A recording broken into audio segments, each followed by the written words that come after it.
भारत में एक और भी बीमारी है। हम लोग दो चीजों का बड़ा दुरुपयोग करते हैं। एक वेद पुराण, वेद पुराण एक ही बोल देते हैं, वेद अलग है पुराण अलग है, लेकिन बोल देते हैं, रेलम रेल चला रहे हैं। और दूसरा संविधान, बोले इनने बिस्कुट क्यों खाया, संविधान से चलो। अरे संविधान में बिस्कुट खाने डबल रोटी खाने के विवरण नहीं है मेरे भाई, संविधान पढ़ो तो। एक दूसरी बात, वेद, वेद में क्या लिखा है इसका अध्ययन छोड़िए, मतलब दूर से भी दर्शन नहीं किया होगा। एक बात कहता हूं, ऋग्वेद में एक सूक्त है जिसमें ऋषि कहता है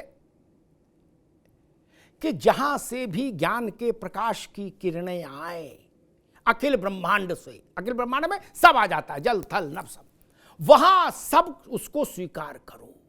क्या वेद ये नहीं कहता कि जो ऋग्वेद में हम लिख गए और ऋषि कहे वही अंतिम सत्य माना जाएगा, नहीं कहता। इनलाइटनमेंट के लिए, ज्ञान के लिए सदा दरवाजे खुले रखो, उसका भौतिक अर्थ ये है। और एक दूसरी थ्योरी है, वो क्या कहती है, जो लिख दिया वो फाइनल हो गया, एक ही बात चलेगी, कोई दूसरी बात नहीं चल सकती, और जो दूसरी बात करेगा उसका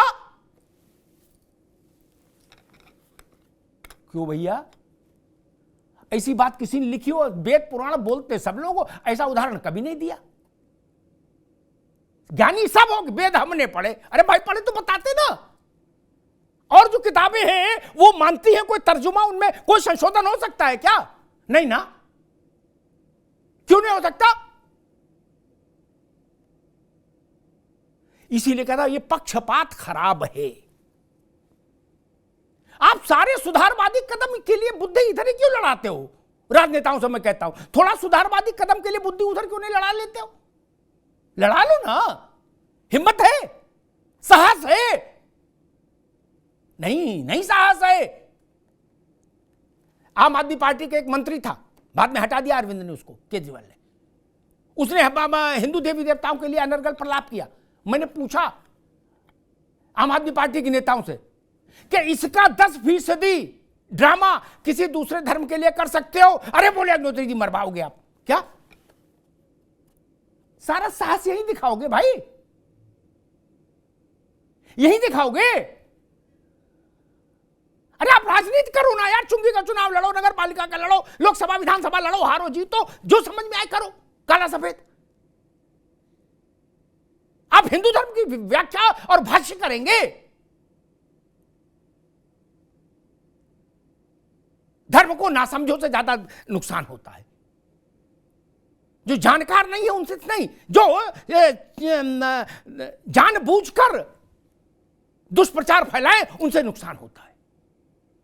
10 करोड़ लोग, आंकड़ा नोट किया जाए, गूगल में जाके चेक करना, 10 करोड़ लोग पिछले 1 वर्ष में काशी गए। मुझे बता दीजिए 10 करोड़ में किसी ने शिकायत की हो आके कि हमसे जात पूछी। कैसा प्रचार फैलाते हो। 6.5 करोड़ लोग बांके बिहारी गए, ब्रज गए, 1 साल में 6.5 करोड़ लोग। बताइए हमको किसी सेवायत ने यह कहा हो कि जात बताओ, नहीं कहा ना। फिर ये झूठ क्यों फैला रहे हो, ये दुष्प्रचार क्यों कर रहे हो। दंड देता है समाज और दंड दे भी रहा है, फिर भी समझ नहीं आ रहा।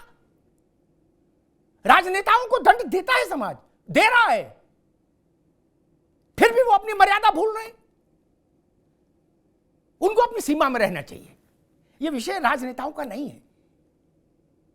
जिस विषय का आपकी जानकार नहीं, उसमें क्यों हस्तक्षेप करना चाहते हैं।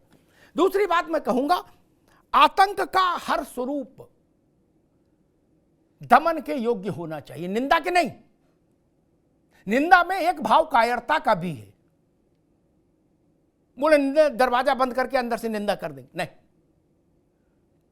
दुष्ट दलन रघुनाथ कला की, दुष्टों का दलन ही होना चाहिए। आतंकवाद की हर रूप में निंदा होनी चाहिए। वो धर्म का लबादा ओढ़ के आए तब भी भी कैसे कैसे नारे लगते रहे इस देश के अलग अलग हिस्सों में, वो तालिबानी मानसिकता नहीं है क्या? फलाने की सजा क्या, वो तालिबानी मानसिकता नहीं है नारा?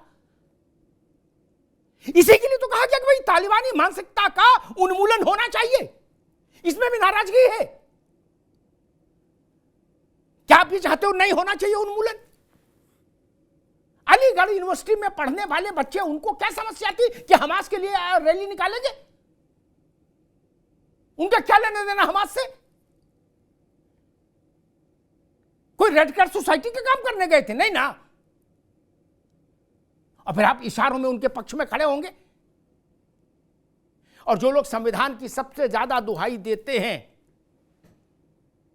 वही लोग अभी आज सरकार कानून बना दे, जब 3 ट्रिपल तलाक का कानून बन रहा था तो वो सबसे ज्यादा हल्ला मचा रहे थे। आज सरकार इस कॉमन सिविल कोड ले आए, संविधान का हिस्सा हो जाएगा वो, आप मान लेंगे सिर झुका के? बताइए, कल भारत की सरकार, हमारे वोट से चुनी हुई सरकार, जनसंख्या का कानून ले आए कि 2 ही बच्चे, संविधान में लिखा है, सिर झुका के मानेंगे? तब नहीं मानेंगे। और संविधान की दुहाई देने वालों को एक बात कह के मैं समाप्त कर दूंगा, रत्नाकर भाई को सोचना चाहिए, क्योंकि वो बहुत पुरानी पार्टी के नए नेता हैं। जो बात फजील जी कह रहे थे उसके संदर्भ में टिप्पणी करके बात समाप्त कर दूंगा। देश की सबसे बड़ी अदालत ने एक फैसला दिया, 200 रुपए महीने का मसला था एक बुजुर्ग महिला के लिए, उसका नाम था शाहबानो। जजों के पुतले फूंक दिए गए।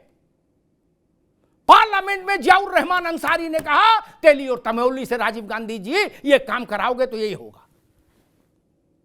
जजों के जान का संकट हो गया, संविधान भी जला दिया, सुप्रीम कोर्ट का फैसला भी फूंक दिया। तब कोई नहीं बोला था। आज जो लोग एक हाथ में संविधान लिए घूम रहे हैं, उन्होंने तब नहीं कहा कि संविधान की मर्यादा को उल्लंघन है। इसीलिए मैं कहता हूं, ये पक्षपात ने भारत को यहां लाके खड़ा कर दिया। अब पक्षपात से भारत आगे बढ़ रहा है, मुक्त हो रहा, पक्षपात करने वालों को दंडित भी कर रहा है। यही नया भारत है। धन्यवाद।